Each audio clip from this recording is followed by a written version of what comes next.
ও মা, আজকে ভাইফোঁটা উপলক্ষে কি কি রান্না করেছো? এই যে ফ্রাইড রাইস, হ্যাঁ, এখানে দেখতে পাচ্ছি যে ফ্রাইড রাইস। এটা কি? এইটা হচ্ছে চাটনি, কিসের চাটনি এটা? জলপাইয়ের চাটনি। জলপাইয়ের চাটনি। এটা কি? লাল লাল ঝাল ঝাল চিকেন কষা। চাটনির সাথে পাঁপড় থাকবে না? এই যে পাপড়, ও, পাঁপড় এই যে এর মধ্যে রাখা আছে। এই যে এর মধ্যে নালে নরম হয়ে যাবে। এই যে স্যালাড। আর কিছু না। মা, আজকে কিন্তু দারুণ রান্না করেছো। তো আমি এখন খেতে বসে পড়েছি। খেতে বসে পড়েছি। আর এখানে আছে আমার ভাইপো।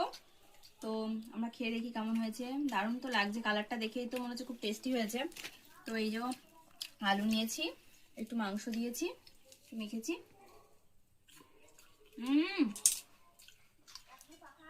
মানে কোনো কথাই হবে না, অসাধারণ।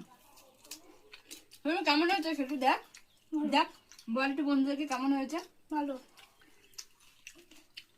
দারুণ বানিয়েছো মা। আর মার ভাতও বেড়ে নিয়েছে। তো মা ক্যামেরা করে দিচ্ছে, তারপরে মা একটু ভাত খাবে। তো স্যালাড দিয়ে খাই। দারুণ খেতে, দারুণ।